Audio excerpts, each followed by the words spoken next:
Now let us see what is the origin of family relationship related conflicts.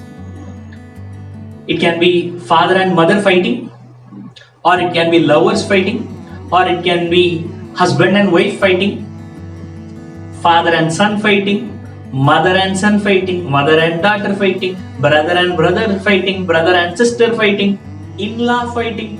Big category which we lost, we forgot.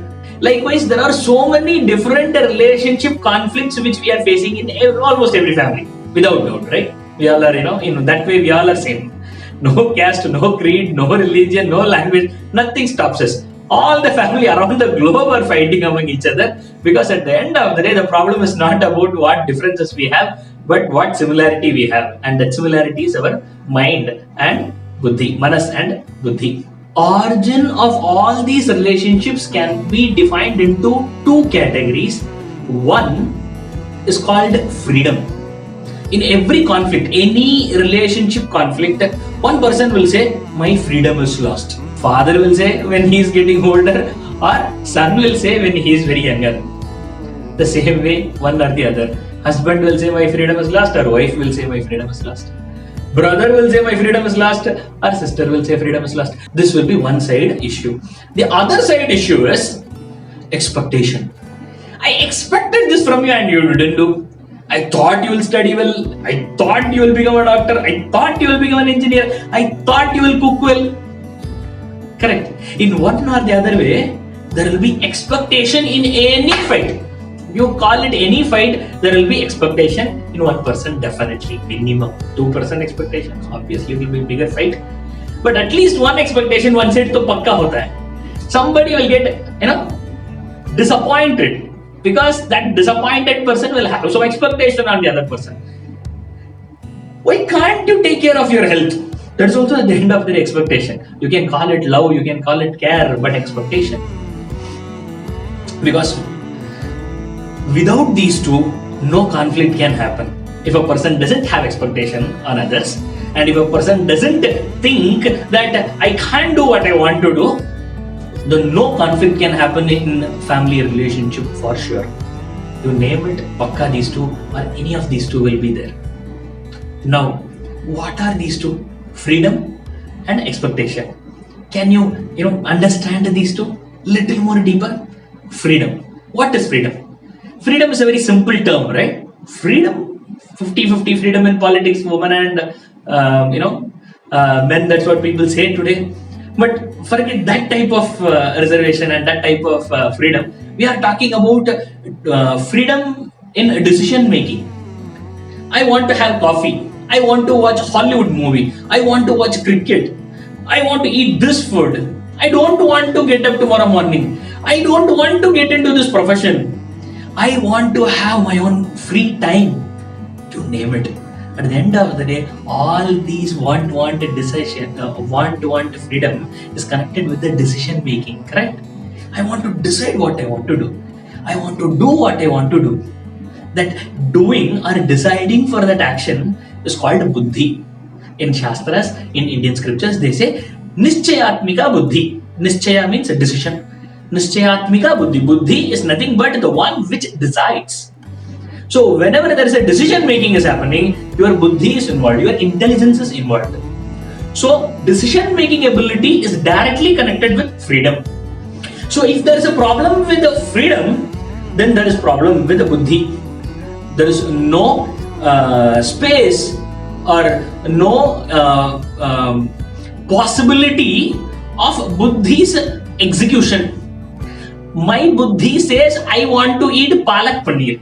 I'll tell you a real story. It stuck so deep in my heart that, in my head, that I told this without plan. Maybe I was around 10-year-old, 10, 11, 12-year-old, maybe very small. And we went to a hotel, and my father loves me very much.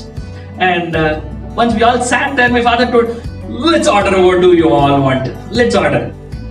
And I got into the menu, and it was some 2-star, 3-star hotel. I don't remember. And when I opened the menu, I found something.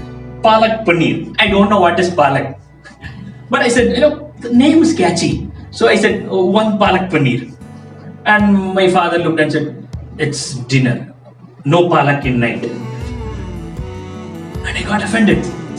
My little ego got offended and I started arguing. First statement, what did you say? You order what you want, and now I am ordering what I want. And how can you say no palak paneer? I want palak paneer. And there was a heated argument. And at last my father won, obviously. But still, that thought somewhere is, hurting me inside. That palak paneer I couldn't eat. Palak paneer I couldn't eat. It is not about palak paneer. Definitely no. I'm not a big fan of palak paneer. Because I don't even know what is palak paneer then. But the freedom of decision making was not there then, and that made me feel bad. So freedom is always connected with buddhi. Now what is the second one? Expectation. And the expectation is more dangerous than freedom, because freedom hurts the ego. Expectation hurts our love.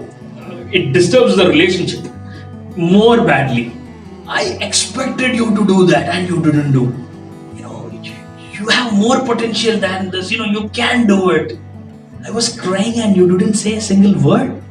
You didn't wish me today. Today is my birthday. All these sentences is not about freedom, correct? Somebody doesn't wish. Is it about freedom? No, it is about expectation. I expected you to be the first person to wish me and you forgot. Very sad, correct? So, expectation is a second dimension which is not connected with the buddhi, the decision making ability, but it is connected with the manas. What is manas? Sankalpa vikalpatmakam manaha. That is what Shastras say. Indian philosophy says mind is equal to sankalpa vikalpatmakam manaha. What is sankalpa? Desiring something. Vikalpa, neglecting something. Attraction, repulsion, aversion. And this push and pull is called mind. I desire something, I hate something. I pull something, I push something. My Acharyaji used to tell everything in a creative way. So my Acharyaji was explaining this manas, sankalpa vikalpatmakam manaha. And you know how he explained? He said, Shankar, what will bull do? And I said, bull will push. Exactly. Then what will crocodile do? Crocodile will also push you. No. Crocodile will bite and pull you inside the water. Exactly. And then he said, our mind is of these two creatures.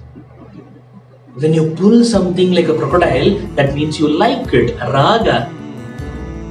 And when you push something outwards, like a bull, then you don't like it, dvesha. And these two combination, likes and dislikes, is equal to mind, emotion. You call it any emotion. You call it anger, you call it lust, you call it jealousy, you call it kindness. You call any emotion for that matter. You can categorize all the emotions into two categories: bull category and crocodile category. Pull category and push category. Raga and dvesha, likes and dislikes. And both these list is equal to manaha, mind. Our expectation is always under this.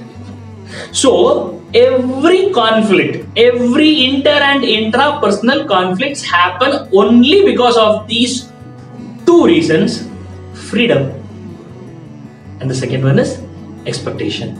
And the root word of these two is buddhi and manaha. And Indian Shastras talks about how to handle buddhi and manaha. Hence, the Indian scriptures are directly connected with the 21st century's all major problems. Now, I don't want to just give a philosophical solution and run away from you. I'm going to give you a few samples, few real life incidents where people literally used the scriptural knowledge in their family problems. Let me tell you one story first. It is not, hypnotism. No magic here. It's a simple thought.